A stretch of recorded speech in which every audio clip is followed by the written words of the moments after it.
बात नहीं। और भक्ति में इतनी शक्ति होती है, इतनी शक्ति होती है भक्ति में जिसका कोई हम बखान नहीं कर सकते, इतनी भक्ति होती है। लेकिन आप लोग को भी भगवान के प्रति उतने ही विश्वास रखनी होगी, उतने ही श्रद्धा रखनी होगी। समस्त अपने आप को भगवान के चरणों में अगर यदि आप समर्पण कर देंगे तो भगवान आपके पास होंगे, ये मेरा विवेक कहता है। आपने देखे होंगे महाभारत में द्रौपदी का चिरहरण आप लोग देखे होंगे, रामायण टीवी सीरियल में इत्यादि में सब में। वहां एक से एक योद्धा बैठे हुए थे, एक से एक योद्धा बैठे थे, जिसका कुल 5 पति होने के बावजूद भी सभी निरर्थक थे। 5 पति थे, भीम, युधिष्ठिर, नकुल, सहदेव, भीष्म पितामह, ऐसे महान महान व्यक्ति वहां बैठे हुए थे। और द्रौपदी जी का चिरहरण हो रही थी। बार बार द्रौपदी सबसे गुह लगा रही थी। कभी भीष्म पितामह से कह रहे थे कि हे भीष्म पितामह, आपके रहते हुए ये क्या अत्याचार हो रही है। तो कभी दुर्योधन से कहते, वहां जितने प्रकार जितने भी व्यक्ति बैठे थे महान, सभी से वो गुहार लगा रहे थे, लेकिन उसकी इज्जत को बचाने वाले वहां किसी में सामर्थ्य नहीं था। ये होती है भक्ति। और किसी भक्त ने पूछा कि भगवान, जब द्रौपदी का चिरहरण हो रहा था तो आप कहाँ थे। द्रौपदी भी पूछते हैं कि हे प्रभु, जब हमारी चिरहरण हो रही थी वो समय आप कहाँ थे। तो बड़े सुंदर भाव से भगवान कहते हैं कि हे द्रौपदी, तुमने मुझे बुलाया ही कहाँ। तुम तो कभी द्रोणाचार्य को बुला रही थी, कभी भीष्म पितामह को बुला रही थी, कभी अर्जुन को बुला रही थी, कभी सहदेव को बुला रही थी, लेकिन तुम्हें क्षणिक पर भी मेरा याद नहीं था। तब जाके द्रौपदी कहते हैं, और इतने से गुहार लगाने के बाद अगर जरा सा भी आपके अंग में बच गया था तो आपको स्वयं अहम था कि मैं अपने इज्जत को बचा लेंगे, इसलिए आपने दोनों हाथ से इस पकड़ के पकड़ा हुआ था। जब तुमने देखी कि अब मैं अपना इज्जत नहीं बचा पाऊंगा, अब मैं, तब जाके तूने मुझे पुकारा और दोनों हाथ को ऊपर करके बोलते हैं कि अब पथ राखो हे गिरधारी, मैं तुरंत वहां प्रकट हूं। तो भगवान ऐसे होते हैं। भगवान के प्रति अगर यदि आपको निष्ठ श्रद्धा अगर उसके ऊपर रहेगा तो भगवान आपकी रक्षा स्वयं करेगा, इसमें जरा सा भी संदेह नहीं है। श्रीमद् भागवत महापुराण के अंतर्गत एक कथा आती है। किसी नगर में एक व्यक्ति रहते थे। ये देखिए, ध्यान देने की बात है, यह उत्तर प्रदेश की 10 हकीकत घटना है। आज से 30-38 साल पूर्व की कथा है। ये घटना सत्य है, सत्य पर आधारित है। किसी गांव में एक जो है केवट रहता था। भैया केवट मतलब समझ रहे हैं, मल्लाह जिसको बोलते हैं। एक केवट रहता था और उनका नाम भोला था। और वाकई में वो भोला ही था, मतलब उसको भोला इसलिए पड़ गया था नाम कि इतना सीधा और इतना शांत स्वभाव का था कि लोग उसे भोला कह के पुकारा करता था। और भोला, वहीं बगल में एक मंदिर था, श्री रघुनाथ जी का मंदिर था। उस मंदिर में साफ सुथरा किया करता था। भगवान को अच्छे से नहलाते थे, अच्छे से पहनाते थे, पूरे मंदिर को धो धा के वहां से भोला चलता था। और जब भोला को पूछता था कोई कि हे भोला, अब तुम यह बताओ आज का क्या हाल चाल है। तो भोला सीधा बताता था कि मेरा हाल चाल तो श्री रघुनाथ जी के हाथ में है। देखिए, भक्त को भगवान किस तरह से बस हो जाते हैं, ये उनकी कथा है। ये बड़ी विडंबना है मनुष्यों को। और भोला इसी तरह से भगवान की सेवा करते रहे, पूजा पाठ करते रहे। करते करते कुछ दिन जब बीत जाता है तो भोला का दो बेटा और एक बेटी था। बेटी भी विवाह होने के लायक हो गए और उनके दो बेटे थे। अपने पिताजी के पास गए, बोला पिताजी, आपकी बेटी भी बड़ी हो गई, हमारी बहन, तो इनके विवाह करने के लिए एक गांव के पास में नगर सेठ है, बनिया थे, वो पैसा जो है इधर उधर लगाया करते। तो भोला से निवेदन करते हैं उनके बेटा, ये काम कीजिए पापा, नहीं होगा तो उन्हीं से कुछ पैसा उधार लेके और बहन की शादी कर दीजिए, फिर हम लोग कमा के पूरे पाई उनका पैसा रिटर्न कर देंगे, वापस कर देंगे। भोला को भी लगा कि जैसे रघुनाथ की कृपा, मतलब भोला वाकई में भोला था। वो खाते भी थे तो रघुनाथ की कृपा समझते थे, सोते भी थे तो रघुनाथ की कृपा को समझते थे कि हमारे रघुनाथ किसे कहते हैं जानो? भगवान श्री राम जी, ठाकुर जी जिनको हम लोग बोलते हैं। और भोला गए सेठ जी के पास।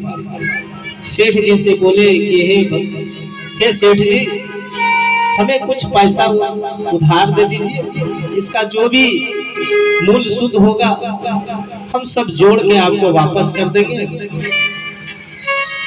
सेठ जी बोले बहुत अच्छी बात है। सेठ जी ने भोला को पैसा दे दिया और भोला पैसा दिया, एक कागज में बॉन्ड बनाया, इतना पैसा ले रहा है, इतना मूल्य है, इतना शुद्ध है, ऐसे सारा चीज सेठ जी लिख के उस भोला के हाथ में दे दिया। भोला पैसा दिया, सरल स्वभाव का बाबा भोला थे, सरल स्वभाव का इंसान था बेचारा, उतना नोच हो कुछ जानते नहीं थे। वो वहां से चले और वो चिट्ठा क्या किए, श्री रघुनाथ जी के चरणों में रख दिए कि रघुनाथ जी, ये चिट्ठा आप ही समझिए इसमें क्या लिखा हुआ है। और वो पैसा लेके अपने बेटी का विवाह करवाया। विवाह हो गया, बेटी ससुराल चली गई। कुछ दिन बीत गया, बीत जाने के बाद बेटा लोग प्रदेश चला गया। प्रदेश में जाके धन को कमाया और धन कमा के लाके अपने पिता के हाथ में दे दिए। बोला हे पिताजी, इस धन को उस सेठ के पास से दे के आ जाओ जिससे हम उधार लिए थे। बोला जैसे रघुनाथ जी की कृपा, ये सोचकर भोला जो है पैसा की गठरी लिए और सेठ जी के पास पहुंचे। सेठ जी को पूरा हिसाब करके भोला सारा पैसा उनको लौटा दिए। इतने में सेठ जी वो जो कागज लिखा हुआ था वो कागज लाके भोला के हाथ में दे देता है, लो पढ़ लो, तुम्हारा सारा हिसाब हो गया। भोला उस कागज को लेता है और कहता है प्रभु, हे सेठ जी, मेरे समझ में तो कुछ नहीं आ रहा है, मैं भोला हूँ तो भोला ही हूँ, मैं अनपढ़ गवार, काली भैंस बराबर मेरा ये अक्षर है। तब वो सेठ जी समझ गए कि भोला पढ़ा लिखा नहीं है, मूर्ख है, तो इसका फायदा लेना चाहिए। तब भोला को सेठ ने देखा कि ये तो पढ़ा लिखा इंसान नहीं है, तो इससे कुछ फायदा लेना चाहिए। अब क्या कहता है, भोला को बहाना बना के भेजता है घर के अंदर। देखिए आप लोग थोड़ा कथा में अगर ध्यान देंगे तो हमको भी कहने में आनंद आएगा, और न तो मन भटक जाएगा, फिर कथा बंद हो जाएगी। बोले वृंदावन बिहारी लाल की। चलिए आप लोग एक बार फिर से भजन कीजिए थोड़ा सा। श्री कृष्ण गोविंद हरे मुरारे, हे नाथ नारायण वासुदेव, श्री कृष्ण गोविंद हरे मुरारे, हे नाथ नारायण वासुदेव, हे नाथ नारायण वासुदेव, हे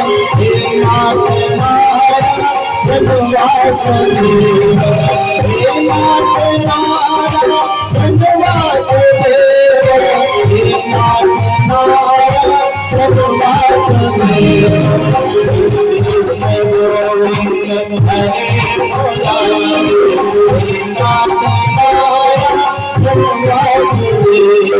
हे नाथ नारायण वासुदेव, हे नाथ नारायण वासुदेव, हे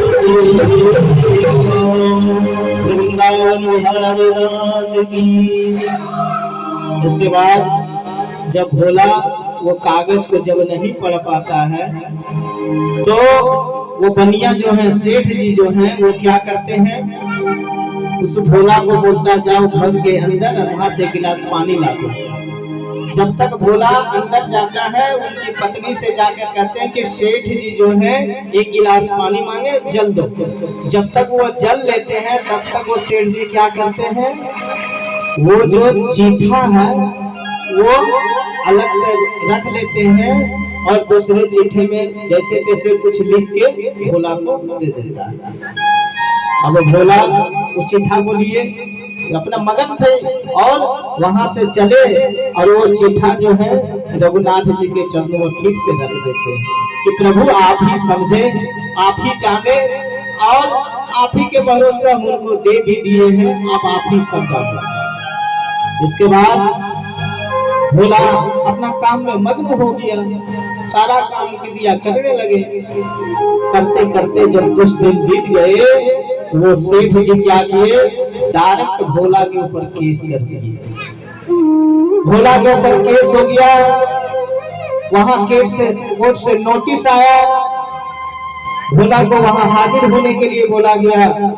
भोला कोर्ट में जाके हाजिर होता है, सेठ जी भी हाजिर होते हैं, पूरे कोर्ट में जितने भी अफसर हैं सभी बैठे हुए हैं, जज साहब बैठे हुए हैं और भोला को पूछा जाता है, क्या भोला तुमने सेठ जी से कुछ रुपया उधार लिया था? बोलता हाँ माय बाप, हम तो उधार लिए थे लेकिन उसका पाई पाई चुकता हम कर दिए प्रभु, पाई पाई हम चुका दिए हैं। बोले इसका क्या प्रमाण है कि तुमने इसे सारा पैसा लौटा दिया? बोला हाँ प्रमाण है। बोले क्या प्रमाण है? बोला एक कागज में ये कुछ लिख के दिए हैं कि हाँ आपका हिसाब किताब बराबर हो गया। तो बोले वो कागज कहाँ है? तो बोलते हैं कि वो कागज तो हमारे रघुनाथ जी के पास है। तो बोले देखा, तो जब वो कागज लेके आता है भोला, जब कोर्ट में वकील देखता है तो बोलता इसमें तो कुछ लिखा ही नहीं है। अब जो है भोला का तो हालत खराब हो गया। बोला जैसे हमारे रघुनाथ जी रखे, जैसे मेरे ठाकुर जी करे। तब जाके वकील जो है उनको पूछते कि भोला तुम सच में भोला है रे? तुमने उस कागज को भी नहीं देखा, किसी से भी तुम पढ़ा लेता? बोला क्या बताएं सर, जिस पर कृपा राम की होई तापर कृपा करें सब कोई।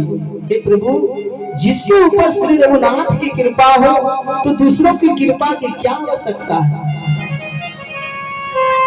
तब जाके श्री वकील पूछते हैं कि अच्छा ये बताओ कि जब तुम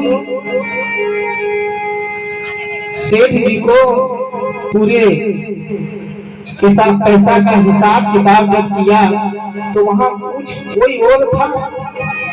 बोले प्रभु एक आदमी थे। बोले कौन?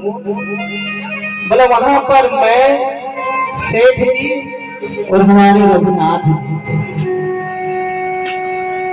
मेरा इसका गवाह रघुनाथ जी है। तब जाके वकील जो है रघुनाथ नाम का व्यक्ति का नोटिस निकालते हैं और वो रघुनाथ जी का नोटिस निकाल के अपने भेजते हैं कि नगर में कोई भी जो भी रघुनाथ है उसे पकड़ के लाओ, उसका गवाह देगा। और इस तरह से नोटिस निकाला, नोटिस जारी कर दिया। जब संवादवान जो है पुलिस जब पहुंचते हैं उस नगर में तो सबसे पूछता है कि कोई रघुनाथ नाम का व्यक्ति है, तो बोलता है नहीं। बोला तब कौन है? तो बोला रघुनाथ जी का एक मंदिर है। अब क्या होता है ये देखिए, भक्त को अगर यदि भगवान ब्रह्मांड नायक भगवान पर अगर यदि विश्वास रहता है तो भगवान को खुद आना पड़ता है कचहरी में, गवाह देने में, अपने भक्तों को बचाने के लिए। इतनी बड़ी महिमा होती है भक्त के अंदर। अब क्या होता है देखिए, जब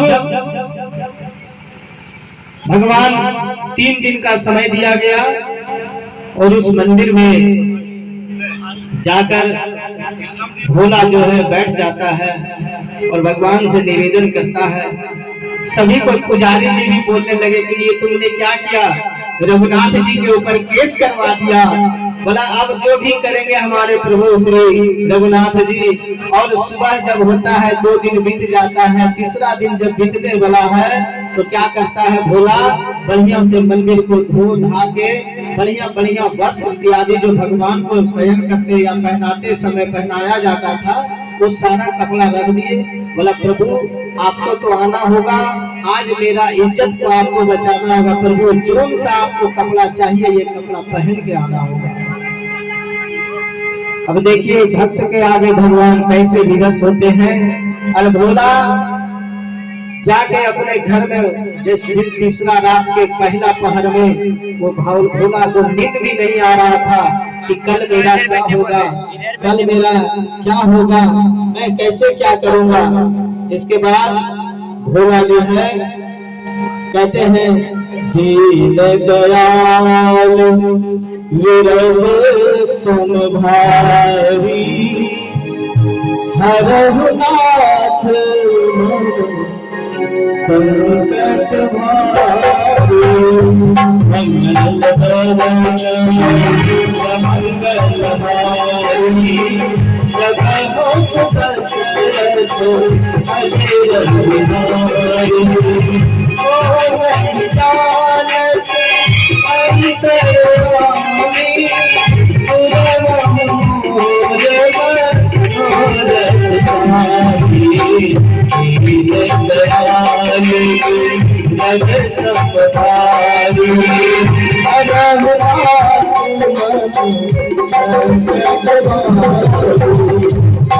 बिहारी जानत अंतर्यामी इस तरह से वो रघुनाथ जी जो है भोला स्तुति कर रहे हैं। और भगवान सुबह कोर्ट में सभी कोई बैठे हैं, पूरा गांव वाला आगे आगे, आज भोला का तो इज्जत गया। आज सत्य क्या होगा, सत्य क्या होगा ये देखने के लिए एक चीज आप नोट कर लीजिए। जब किसी के गांव में एक आदमी पर समस्या आ जाती है तो जितने भी वहां के आदमी रहते हैं ना उस समस्या को निदान नहीं करते हैं, उस समस्या को देखते हैं कि आखिर देखते हैं कैसे समस्या से निकलता। पूरा गांव वाला भी पहुंच गया है कोर्ट में और भगवान बड़े सुंदर स्वरूप को बनाए रघुनाथ जी, एक बूढ़े के रूप में धारण करके बैठे हुए हैं। और वहां पर श्री रघुनाथ जी को वहां पर बुला रहे हैं कि हे रघुनाथ आप जो है हाजिर हो। कोर्ट में आवाज आने लगा। तब क्या होता है कि ठहरिए जैसा हमारे रघुनाथ जी आ रहे हैं। और रघुनाथ जी डंडे के सहारे से धीरे धीरे होले होले सने सने कोर्ट पर आकर खड़ा हो गए। और वहां पर भगवान ने गवाह दिए। अब जज साहब उस व्यक्ति को देखकर, रघुनाथ जी को देखकर सभी अवाक हो गए कि इतना दिव्य चेहरा, इतने सुंदर स्वरूप, ये साक्षात भगवान श्री नारायण है। किसी का बोली तो निकलता ही नहीं है। जो मायापति खुद माया के रूप में वहां प्रकट हुए हैं, किसी का क्या चलने वाला है? कुछ नहीं, सबका मोह ममता खत्म हो गया और उन्होंने ये गवाह दिए। क्या गवाह दिए? इसको ध्यान से सुनिए। वकील पूछते हैं रघुनाथ जी से, क्या कि आप ये बताएं प्रभु, हे गवाह आप ये बताएं रघुनाथ जी कि इसके जिस समय ये पैसा सेठ जी को लौटा रहे थे, उस समय आप थे वहां? बोला हाँ मैं थे। और वो चिट्ठा, बोला वो चिट्ठा सेठ जी का एक LIC का डायरी है, पेज नंबर 118 में, वो जाके देखिए उसका चिट्ठा रखा हुआ है। फिर कोर्ट से संतरी को भेजा गया और जाकर देखता है तो ठीक वही डायरी में जो भोला का लिखा हुआ चिट्ठा था, वो चिट्ठा वहां पर मिल जाता है। वो चिट्ठा वापस आता है और चिट्ठा वापस आने के बाद भोला को बाइज्जत बरी कर देता है। बोले वृंदावन बिहारी लाल की जय। तो इस प्रकार से भगवान कोर्ट में पहुंचकर गवाही देते हैं। अब देखिए एक बहुत बड़ा विडंबना है। जब जज जी देखे और क्या किए, वो सुबह उठते, फैसला हो चुका है, फैसला हो गया, भोला का भी फैसला हो चुका, सभी का फैसला हो गया वहां। लेकिन जज जी को आश्चर्य लगा कि आखिर वो रघुनाथ जी कौन थे? इतने दिव्य शरीर, इतने सुंदर स्वरूपवान, जिसको एक बार देखे तो हम देखते रह गए, मैं सारा फैसला करना भूल गया, आखिर वो थे तो कौन थे? यही विचार करते हुए वो जज साहब निकल जाते हैं पूरे बस्ती में खोजने के लिए कि आखिर रघुनाथ जी कौन है, रघुनाथ जी कौन है। लेकिन कहीं पता नहीं चलता है और लास्ट में एक पुजारी जो है वो बोलते हैं कि हाँ रघुनाथ जी तो यहाँ कोई नहीं है, लेकिन रघुनाथ जी का एक मंदिर है। तब जाके जज साहब जब उस मंदिर में जाते हैं तो वही स्वरूपवान जो आकर गवाह दे रहे थे वहीं पर वो विराजमान। अब जब जज देखते हैं भगवान के तो उसके चरणों में गिर जाते हैं और रोना प्रारंभ कर देते हैं। इतना रोने लगता है, इतने बीच में भोला भी आ जाते हैं। बोले हे जज साहब आप क्यों इतना रो रहे हैं? बोले क्या कहें, आपने तो कोई गलती किया भी नहीं फिर भी रो रहे हैं, आपका कोई चीज की कमी है नहीं फिर भी रो रहे हैं। बोले अरे मूर्ख मैं क्या बताऊं भोला, जो दुनिया का जज था, ये ध्यान देने की बात है कि जो दुनिया का जज था वो कटहरे में खड़ा था और जो मैं एक मामूली जज था वो मैं कुर्सी में बैठा हुआ था। धिक्कार है मेरे ऐसे जिंदगानी को जो भगवान को मैंने नहीं समझ पाया। मुझे यही चीज की गलानी है, मुझे यही चीज की गलानी है। इसलिए भक्त से बड़ा भगवान और भगवान से बड़ा भी भक्त होते हैं। तो भक्ति ऐसे कीजिए, ऐसे भक्ति को कीजिए कि साक्षात भगवान श्री नारायण को यहाँ पर आना पड़े। और भगवान कहते हैं, बड़े सुंदर भाव है और